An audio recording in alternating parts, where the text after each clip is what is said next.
인사드리겠습니다. 성도 여러분 안녕하세요. 찬송가를 좀 세게 불렀더니 목이 약간 잠기는 것 같습니다. 이렇게 또 많은 성도님들을 수요 집회 비교적 많은 성도님들을 지난주보다 많이 뵐 수 있어서 참 좋고, 더 많은 성도님들이 이제 예배당에 오셔서 얼굴을 대하면서 말씀을 함께 나누면서 교제할 수 있으면 좀 좋겠다, 그런 생각이 됩니다.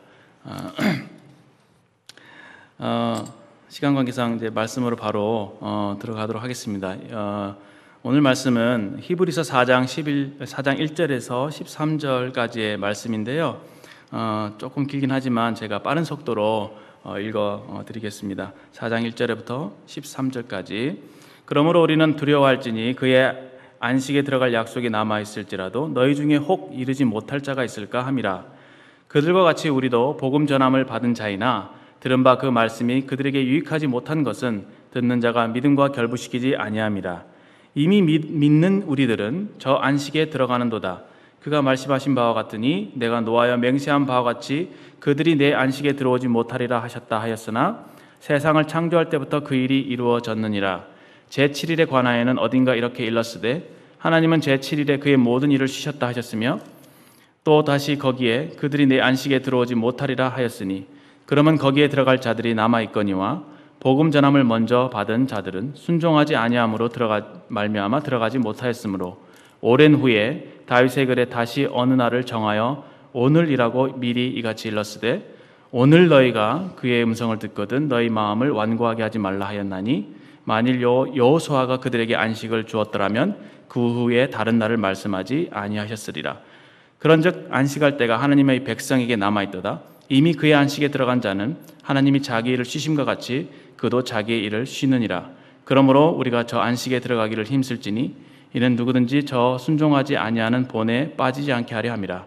하나님의 말씀은 살아있고 활력이 있어 좌우에 날선 어떤 검보다도 예리하여 혼과 영과 및 관절과 골수를 찔러 쪼개기까지 하며 또 마음의 생각과 뜻을 판단하느니 지으신 것이 하나도 그 앞에 나타나지 않음이 없고 우리의 결산을 받으신 이의 눈앞에 만물이 벌거벗은 것 같이 드러나느니라. 지난 시간에 안식에 대해서 말씀을 저희들이 잘 들었는데요. 제가 좀 더 말씀을 듣고 싶었습니다. 근데 시간 관계상 말씀을 더 깊이 듣지 못해서 좀 아쉬움이 있었고요. 안식에 대해서 오늘 이제 이 4장에서 말씀을 나누게 될 텐데요. 제가 이 주제를 이렇게 정해봤습니다. 안식에 들어가는 길, 안식에 들어가는 길이라고 주제를 좀 정해보았습니다. 안식에 대해서 제가 이 안식이 무엇을 의미할지에 좀 궁금해서 여러 책들도 좀 찾아보고 교재들도 좀 찾아봤는데 여러 학자들에 따라서 의견이 분분하더라고요. 분별도 다양하고 어떤 분들은 천국, 어떤 분들은 이것을 천년왕국 이렇게 말씀하시는 분도 있고 어떤 분들은 성도들이 이 땅에서 누리게 되는 하나님의 기업 이렇게 말씀하시는 분들도 있는 것 같았습니다. 그냥 제가 좀 분별력이 짧고 그래서 뭐 정확하게 말씀을 잘 전달할 수 있을지 모르겠지만 성령님께서 제게 마음에 주시는 대로 하나님 말씀을 교제하고자 합니다. 이 안식에 대한 말씀을 먼저 말씀하기 전에 이 히브리서의 배경을 먼저 살펴보시면 히브리서는 환난과 핍박 중에 있었던 그리스도인들, 히브리 그리스도인들이 유대교로 돌아가고자 하는 그런 유혹에 빠지게 되죠. 그래서 그들로 하여금 믿음을 격려해서 끝까지 그리스도를 믿는 믿음 가운데 거하도록 하기 위해서 이 말씀이 쓰여졌다는 것을 생각하게 될 때 초지일관 히브리서 기자는 히브리인들에게 히브리인 그리스도인들에게 믿음에 대해서 강조하고 있음을 저희들이 잘 알 수 있습니다. 히브리서 11장 같은 것이 대표적으로 믿음의 장이잖아요. 그래서 믿음이라는 것의 주안점을 가지고 생각을 해보게 되면 좀 유익하지 않을까 생각이 들고요. 이 말씀은 사실 3장 7절부터 이어지는 말씀입니다. 3장 7절 말씀을 조금 몇 구절 보시면 그러므로 성령이 이르신 바와 같이 오늘 너희가 그의 음성을 듣거든 광야에서 시험하던 날에 거역하던 것 같이 너희 마음을 완고하게 하지 말라. 거기서 너희 열조가 나를 시험하여 증험하고 40년 동안 나의 행사를 보았느니라. 그러므로 내가 이 세대에게 노하여 이르기를 그들이 항상 마음이 미혹되어 내 길을 알지 못하는도다 하였고 내가 노하여 맹세한 바와 같이 그들은 내 안식에 들어오지 못하리라 하였느니라. 이 말씀은 시편 95편에 있는 말씀인데 어떤 사건을 배경으로 하고 있냐면 이스라엘 백성들이 출애굽한 이후에 광야에서 있었던 사건입니다. 잘 아시다시피 이스라엘 백성들을 하나님께서 강한 손과 편팔로 애굽에서 인도하여 내신 이후에 특별히 가데스 바네아라고 하는 곳에서 정탐꾼을 보내게 됩니다. 잘 아시다시피 그 정탐꾼들 중에서 12명을 보내게 되는데 그 중에서 10명은 그 땅에 대해서 부정적인 발언을 하죠. 거기에는 아낙 자손이 있고 그들은 우리보다 장대하고 키가 크기 때문에 우리는 그들에 비하면 정말 메뚜기와 같다. 우리는 그들을 결코 이길 수 없다. 그러면서 그들이 들고 온 것이 그 땅에 말 그대로 젖과 꿀이 흐르는 땅이었기 때문에 거기에 났던 과일이 굉장히 큰 과일을 들고 왔던 것입니다. 두 가지 사실을 가져온 것이, 한 가지는 그 땅이 정말로 비옥한 땅이었다. 그래서 하나님께서 우리에게 약속하신 그 땅이다 라는 그 사실 하나와, 또 다른 사실 하나는 그러나 그곳에 사는 아낙 자손들은 네피림이어서 우리가 그들을 이길 수 없을 만큼 크다 라고 하는 그들이 눈으로 본 현실, 그 팩트를 가지고 와서 보고를 한 것이죠. 그런데 이 똑같은 사건을 두고 10명의 사람과 2명, 여호수아와 갈렙이 이 해석이 달랐는데, 그것은 뭐냐? 이 사람들은 우린 결코 이길 수 없다, 그 현실의 높은 벽만을 얘기했던 것입니다. 그러나 이 여호수아와 갈렙은 그들이 비록 장대하고 그럴지라도 하나님이 우리와 함께 하시면 그들은 우리의 밥이다, 우리가 그들을 이길 수 있다, 하나님께서 우리에게 약속하셨기 때문에 우리가 하나님과 함께하면, 하나님이 우리와 함께 하시면 그 땅에 들어갈 수 있다, 이렇게 믿음의 선포를 했던 것입니다. 이 말씀에서 저희들이 알 수 있는 부분이 믿음이 그렇게 어렵다는 것이죠. 12명 중에서 10명은 확률적으로, 10명의 사람들은, 사실 우리들은 12 중에 10번은 현실을 보는 것이죠. 근데 2번 정도는 현실보다 하나님을 보는 것입니다. 그렇죠? 얼마나 저희들의 마음과 유사한가를 생각을 해보게 되는 것이죠. 그 사건을 배경으로, 또 그 사건이만 있었던 게 아니라 그들이, 그래서 여호수아와 갈렙을 제외한 1세대의 모든 사람들은, 물론 모세도 제외되죠. 세 사람을 제외한 모든 사람들은 믿지 않았습니다. 그래서 하나님께서 그 세대에게 노하여 이르시기를 그들이 결단코 내 안식에 들어오지 못하리라, 다시 말해서 가나안 땅에 들어가지 못할 것에 대해서 말씀하신 것입니다. 그들이 믿지 아니함으로 들어가지 못했다라고 성경 분명하게 기록하고 있습니다. 좀 흥미로운 사실은요, 여기 굉장히 과격한 언어가 사용되고 있는 것을 보는데요. 12절에 보시면, 형제들아 너희가 삼가 너희 중에 누가 믿지 아니하는 악한 마음을 품고, 그러니까 불신이라고 하는 것, 이것이 참, 저도 사실 주님 앞에, 주님 제가 믿음이 없어서 죄송합니다, 이런 얘기를 많이 하는데, 사실 불신이라고 하는 것은 악한 마음이라는 것입니다. 악하다는 것입니다. 하나님 앞에. 얼마나 저희들이 이 불신에 대해서 가볍게 여기고 있는지 모르겠습니다. 사실 아담과 하와가 범죄할 때 하나님께 대한 불신이었죠. 너희 눈이 밝아 하나님과 같이 될 걸 아시고 하나님께서 너희 먹지 못하게 하신 거야, 이렇게 미혹하니까 하와가 그런가 생각해서, 그렇지, 그러면 그렇지, 하나님 정말 섭섭하시다, 이렇게 하나님에 대한 오해와 불신의 마음을 갖게 된 것입니다. 그래서 따먹어도 괜찮겠지 하고 그 선악과를 따먹게 된 것이죠. 불신이 바로 죄악의 시작이었다라는 것을 저희들이 알 수 있는데요. 하나님을 믿지 못하는 이 불신의 마음이 얼마나 하나님 보실 때 악한 것이며, 하나님께서 어떻게 반응하셨습니까? 내가 노하여 맹세했다고 합니다. 맹세. 사실 하나님께서 맹세하셨기 때문에 1세대들은 광야에서 다 죽었습니다. 그렇죠? 그리고 2세대들만 여호수아와 갈렙과 합해서 가나안 땅에 들어가게 된 것입니다.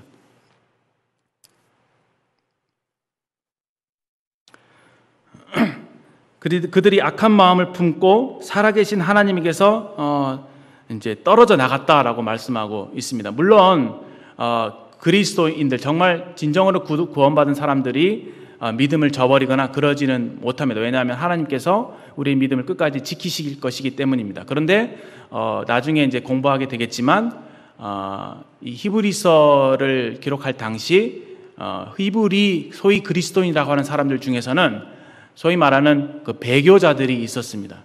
배교자들은 원래 처음부터 믿는 사람이 아니었기 때문에 그들이 그 믿음을 끝까지 유지하지 못해서 결국은 시련이나 환난이나 핍박이 왔을 때 믿음을 저버리고 아예 등을 돌리고 유대교로 돌아가 버린 케이스가 되는 것이죠. 그래서 그 배교자를 제외한 나머지 성도들에게 그 믿음을 격려해서 끝까지 인내하도록 촉구하는 그 말씀이 사실 히브리서의 어떤 밑바탕에 흐르고 있는 그런 메시지라고 생각이 되어집니다.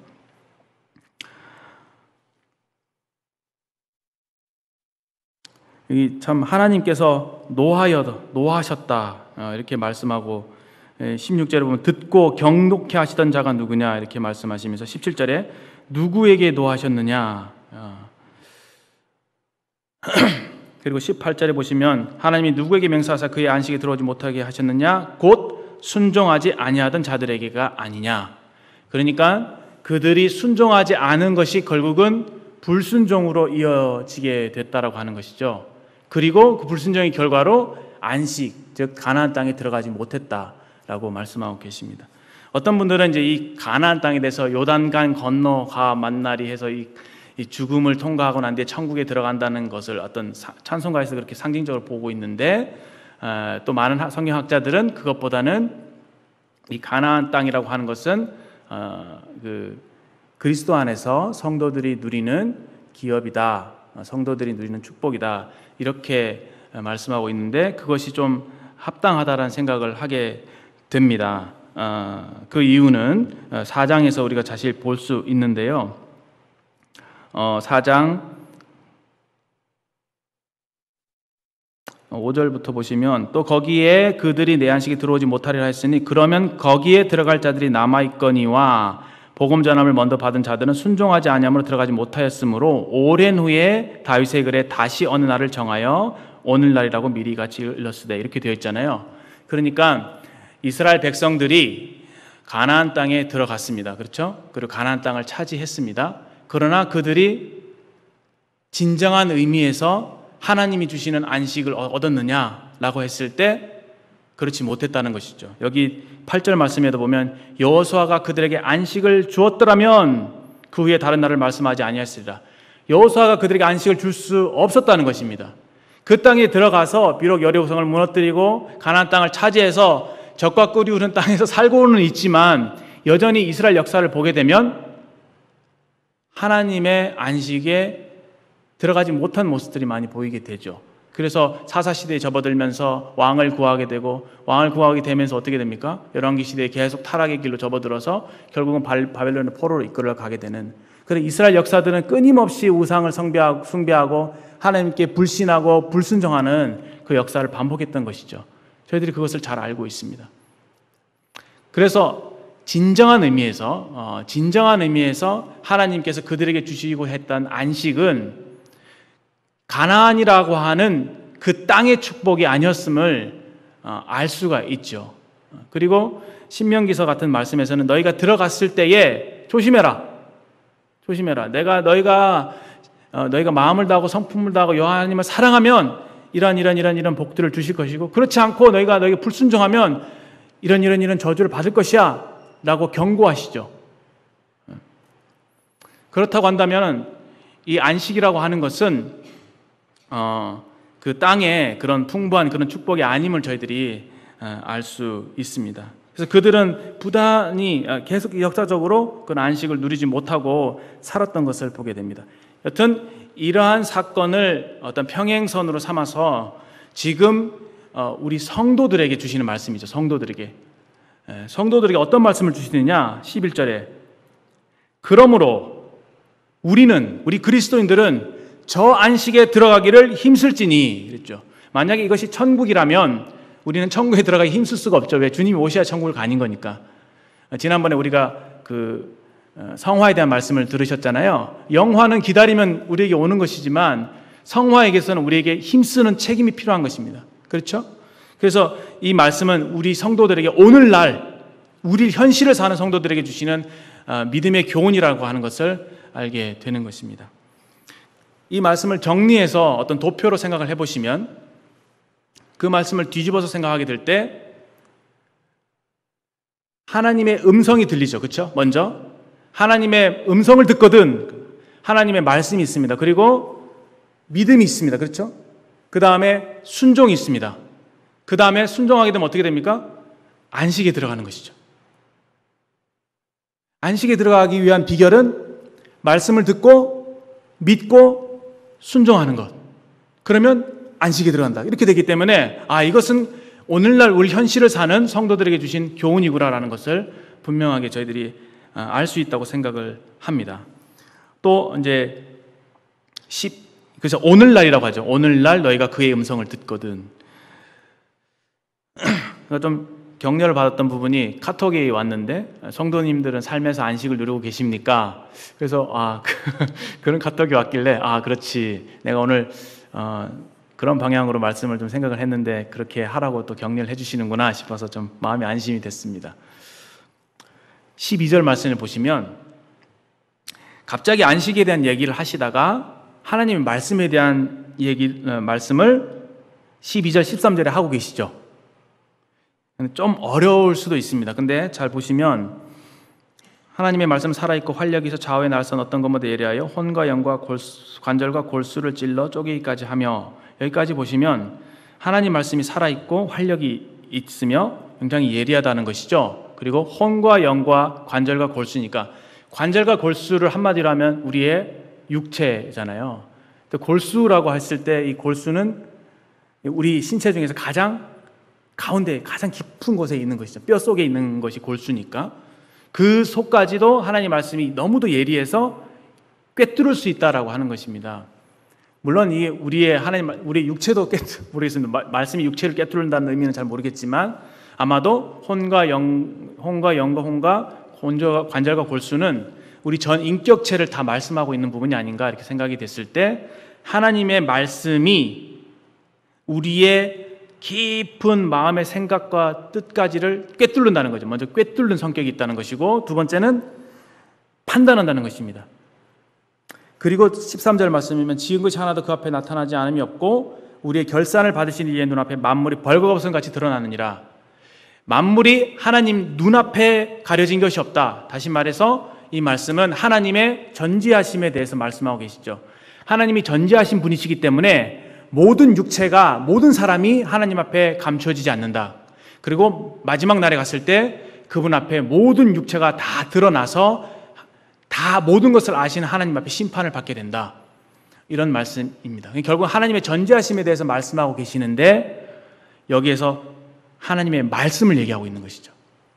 이 전지하신 하나님이 우리 각 사람을 뼛속 깊은 곳까지 알고 계시는데 그 하나님이 말씀을 통해서 우리 삶에 깊이 관여하고 계신다. 그런 의미로 이런 말씀을 하시지 않았나 그렇게 생각이 됩니다. 실제로 저희들이 성경 말씀을 읽게 될 때에 이 말씀이 살아있잖아요. 그래서 내 마음속에 깊은 곳에 감춰놓았던 그것까지도 건드리시잖아요. 그 양심이 괴로워서 견딜 수가 없어서 그 말씀 앞에 저희들이 굴복하는 경우를 많이 보게 됩니다. 이 말씀이 그렇게 힘이 있어서 그렇게 역사한다는 것이죠. 우리 마음이 정말 하나님 말씀 앞에 정직하기만 하면 하나님 말씀은 그와 같은 능력을 우리 삶에 발휘한다라고 하는 것입니다.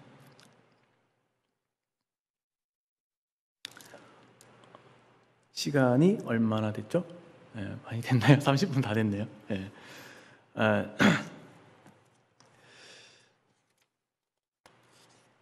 그래서 이제 결론적으로는 우리가 하나님의 말씀에 먼저는 사실 듣는 것이 중요하다 생각을 하게 됩니다. 하나님 말씀이 듣는. 근데 하나님 말씀을 듣는 것에 대해서 저희들이 좀 더 안식이라는 것을 좀 긍정적으로 생각할 필요가 있는 것 같아요. 왜냐하면은 우리가 여기서 말씀하시는 안식이라고 하는 것은 가나안 땅에 비유하잖아요. 거기에는 젖과 꿀이 흐르는 땅, 하나님 축복을 예비하신 다음에 우리로 초대하시는, 그렇죠? 그 약속이 있다는 것입니다. 성도들에게 하나님께서 기업을 주셨잖아요. 그래서 바울이 성도의 기업의 영광의 풍성이 무엇인지를 알기를 바란다라고 기도하잖아요. 또 안식을 생각했을 때 우리가 좀 평안한 것, 또 자유가 있는 것, 또 진정한 안정감을 누리는 것, 이런 거 생각할 수 있습니다. 제가 인생을 살면서 삶의 무게로 좀 이게 굉장히 무거울 때가 있고, 마음에 참 이게 때로는 숨이 콱 막힐 정도로 이 자녀 셋을 키우다 보니까 부담이 될 때가 있어요. 정말 이 삶이 너무 살기 힘들 정도로 이렇게 막 부담이 밀려올 때가 있습니다. 우리 삶에 이렇게 살다 보면은 그런 종류의 짐이 있다고 하는 것이죠.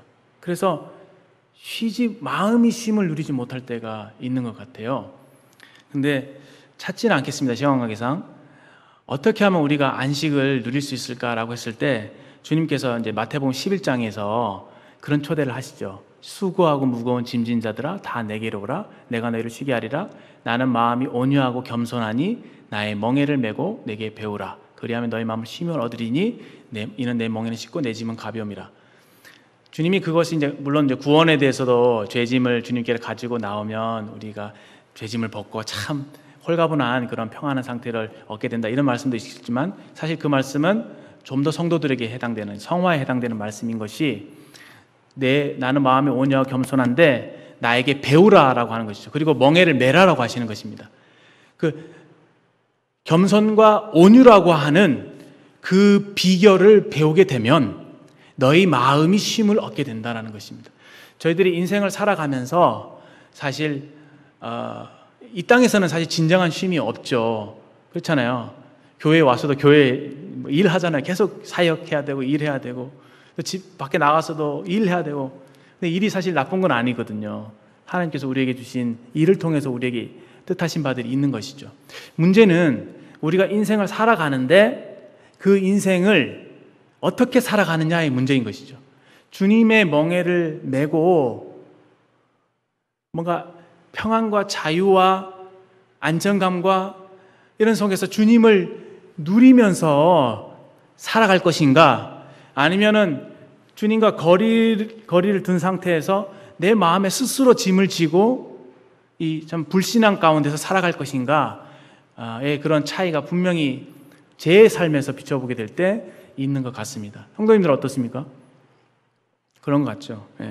온유하고 겸손한 것, 온유라고 하는 것은 쉽게 말하면 이제 다루기 쉬운 거예요. 그러니까 하나님께서 이렇게 얘기하면 이렇게, 저렇게 얘기하면 저렇게. 반대말은 고집입니다. 고집. 온유의 반대말은 고집. 그러니까 하나님께 탁 치면 탁 하고, 그러니까 자기 스스로 뭔가 내가 내 삶의 주인 행세를 하지 않아도 되는 거예요. 내가 내 삶을 온전히 책임지지 않아도 되는 겁니다. 얼마나 마음이 홀가분합니까? 왜냐하면 주님에게 맡겼고 주님의 뜻에 순종하면 되는 거니까. 그래서 그러한 태도를 하나님께서 우리에게 원하시고 있다라는 것을 알게 됩니다. 하나님께서 우리에게 원하시는 삶은 우리 삶에서 우리가 주님 안에 거함으로, 주님과 동행함으로 주님이 주시는 열매를 풍성하게 맛보는 그런 삶이라고 믿습니다. 그리고 겸손이죠. 많은 경우에 있어서 이 교만이 우리의 마음을 쉬지 못하게 만드는 것 같아요. 그리고 예를 들어서 막 물질이 너무 많아요. 그래서 막 물질을 섬기고 있어요. 그러면 우리 마음이 또 쉬지 못하게 되는 것이죠. 근데 내 삶에 있어서 온전한 주도권을 하나님께 내어드리게 될 때 우리 마음은 비로소 쉼을 얻게 된다고 우리 주님께서 말씀해 주셨습니다. 지난 시간에 우리가 안식일을 지켜야 되는 가장 근본 이유는 하나님께서 안식일에도 우리에게 공급하시는 공급자이시다라고 하는 것을 우리가 믿기 때문에 우리가 안식일에도 편안하게 쉴 수 있다고 하는 것을 우리가 배웠잖아요. 하나님은 우리의 날마다의 필요를 아시는 공급자이십니다. 그래서 우리의 물질 삶에 있어서도 이런 하나님을 절대적으로 신뢰하게 될 때에 우리 마음이 물질적인 그런 것에 대한 강박에서부터 벗어날 수 있는 것이죠. 집을 사야 되는데 내가 어떻게 하면 좀 자산을 늘릴 수 있을까, 이런 것들에 대해서 막 신경을 쓰다 보면요, 우리 마음에 쉼을 얻지 못합니다. 근데 하나님이 나의 공급자이시기 때문에 나는 물질을 의지하는 것이 아니라 하나님은 나의 공급자를 믿는다. 그리고 하나님 비록 나에게 직장을 주셔서 직장이라고 하는 공급 루트를 통해서 나에게 공급하시지만 만약에 이 공급 루트를 차단하신다 할지라도 하나님은 얼마든지 다른 공급 루트를 통해서 공급할 수 있는 분이시기 때문에 나는 나의 직장에 얽매이는 것이 아니라 그것을 두려워하는 것이 아니라 하나님을 두려워하고 하나님을 의지하려다. 그런 마음을 가지면서 편안을 누리는 것, 그것이 안식의 진정한 의미가 아닐까 생각이 됩니다. 또한 사역에 있어서도 제가 좀 생각해 봤는데요. 우리가 주님의 일을 할 때에 내가 뭐 어떤 막 이런 일을 하려고 하면은 사실 잘 안 되는 경우가 많잖아요. 근데 조금 한 발짝 물러서서 온유하고 겸손한 마음으로 그 사건을 바라보고 주님께 맡기고 기도 가운데 자신을 낮추고 주님께 그런 모든 것들을 맡겨드렸을 때 주님이 그것을 이루실 때 우리가 그 결과를 보게 되고 그때 누리는 우리 마음의 편안함, 그런 것들도 생각할 수 있습니다. 제가 말씀을 준비하면서 사탄이 얼마나 방해하는지 집안에 우환이 있는 겁니다. 이런 자매가 힘들고 아들도 막 말도 안 듣고 막 12시도 안 자고 막 난린 거예요, 집안이. 그래서 말씀 준비하다가 왜 나한테 이런 일을 허락하신 거예요? 막 너무 힘들었어요. 그런데 아침에 일어나 너무 주님 앞에 정말 주님 제가 힘듭니다. 도와주십시오라고 기도를 했습니다. 근데 이제 하루가 지나기 전에 이제 자매한테서 전화가 왔는데 그런 자매의 많은 그런 문제들이 많이 해결이 됐고 마음의 평안을 얻게 됐다라고 하는 거예요. 근데 저는 너무 감사한 거죠. 제가 그런 마음의 부담을 놓고 말씀을 형제님들과 나눌 수 있으니까. 또 이것도 이게 안식을 누리는 비법인 것 같습니다. 내 마음에 여러 가지 많은 우환들이 있잖아요. 그런 것들을 기도로 하나님 앞에 가지고 나가게 될 때 죄짐 맡은 우리 구주 어찌 좋은 친구인지 걱정 근심 무거운지 우리 주께 맡기세. 주께 고함 없는 거로 복을 얻지 못하니 사람들이 어찌하여 아뢰지 않을까. 이런 찬양처럼 우리가 주님께 우리의 마음에 있는 모든 것들을 맡기게 될 때에 주님께서 사실 마음의 평안을 주실 뿐만 아니라 기도를 들으시고 결과를 만들어내신다고 저는 믿습니다.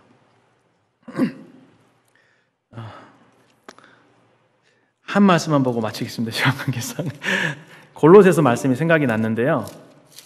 골로새서 조금 이 말씀 전체적으로 관계가 있을 것 같아서 한 말씀만 읽고 그냥 마치도록 하겠습니다. 골로새서 1장 바울이 성도들을 위한 기도인데요. 1장 9절 이로써 우리도 듣던 날부터 너희를 위하여 기도하기를 그치지 아니하고 구하노니 너희로 하여금 모든 신령한 지혜와 총명에 하나님의 뜻을 아는 것으로 채우게 하시고 형제자매들 이 말씀을 드리고 싶습니다. 모든 신령한 지혜와 총명에 하나님의 뜻을 아는 것으로 채우게 하시고 오늘날 너희가 그의 음성을 듣거든이라고 하는 말씀의 의미가 이것이지 않나 생각이 됩니다. 그냥 단순히 아침에 큐티 잠깐 하고 뭐 이런 말씀이 있네 그렇지 오늘은 좀 어렵다 이런 정도가 아니라 하나님의 뜻을 아는 것으로 우리 마음을 가득 채워야지만이 매일매일의 삶을 살아갈 때 하나님의 인도를 따를 수 있다고 하는 것입니다. 아까 말씀에 그들이 내 길을 알지 못한다고 했거든요. 우리가 인생을 살아갈 때 많은 경우에 내 생각을 따라 내가 해오던 방식대로 살아가는데 주님께서 우리에게 원하시는 삶은 하나님의 길이 있다고 하는 겁니다. 평강으로 이르는 안식으로 이르는 길. 그 길은 하나님의 음성을 들을 때만이 또 하나님의 뜻을 알고 그 뜻을 순종할 때만이 이루어질 수 있는 뜻입니다. 그것이 우리의 재정생활에 있어서 하나님 제가 이 돈을 어떻게 관리해야 됩니까? 제가 어떻게 하면 만몬 신에게서 벗어날 수 있습니까를 말씀을 통해서 여쭈어야 되는 것이죠. 그 성경 전체를 통해서 그 성경 전체가 나에게 대해서 돈에 대해서 뭐라고 말씀하시는지를 하나님 뜻으로 꽉 채워야 되는 것입니다. 그래야지만이 바로 걸을 수 있고 하나님 뜻이 기뻐하는 삶을 살 수가 있는 것입니다. 그래서 보시면 하나님 뜻을 아는 것으로 채우게 하시고 먼저 하나님 말씀이죠. 그 말씀을 어떻게 합니까? 듣고 행하게 될 때 주께 합당하게 행하게 되는 것이고 범사에 기쁘시게 하는 것입니다. 그 말씀대로 따라서 성경 말씀대로 따라서 살게 될 때 하나님을 기쁘시게 하고 모든 선한 일에 열매를 맺게 되는 것이죠. 그것이 요한복음 15장에 나오는 말씀이잖아요. 포도나무에 붙어있을 때 가지가 열매를 맺는 그 삶의 비결. 그렇게 하게 될 때 하나님을 아는 것에서 자라게 하십니다. 그래서 저는 이 땅에서의 성도의 삶을 한마디로 주님을 누리는 삶이다라고 얘기할 수 있을 것 같다는 생각이 들었습니다. 그리고 거기에 그치는 것이 아니라 그의 영광의 힘을 따라 모든 능력으로 능하게 하시며 믿는 우리에게 주시는 그 능력의 지극히 크심을 우리가 살아있는 이 동안 경험하게 하는 것, 그것 역시 하나님께서 가나안의 안식을 통해서 우리에게 주고자 하는 것이지 않나 생각이 됩니다. 그리고 기쁨으로 모든 견딤과 오래 참음에 이르게 하시며, 히브리서에 있는 히브리 그리스도인들에게 딱 합당한 말씀이죠. 우리가 이러한 것들로 인해서 모든 기쁨으로 환난과 핍박을 견딜 수 있다고 하는 것입니다. 그리고 12절에 우리로 하여금 빛 가운데서 성도의 기업의 부분을 얻기에 합당하게 하신 하나님께 결과적으로 감사하게 하시기를 원합니다. 하나님께 예배하는 삶으로 이어진다고 하는 것입니다. 형제 자매님들이 좀 주님의 길을, 그 안식으로 이르는 그 길을, 믿음의 길이죠, 발견하게 되시길 바라고, 정말 이건 우리의 유익과 우리의 축복과 우리를 정말 부유하게 하시려고 풍성한 삶으로 인도하시기 위해서 우리로 믿음의 삶을 살라고 하시는 거니까, 우리가 좀 더 긍정적인 마음, 또 적극적인 마음으로 참 주님의 뜻을 구하고, 한번 주님의 말씀대로 한번 살아볼 때 어떤 결과를 내가 나타나는지를 한번 경험하시고, 또 그런 간증들을 풍성히 나누는 형제 자매님들 되시기를 바랍니다. 죄송합니다. 좀 길게 사용해서 죄송합니다. 이상입니다.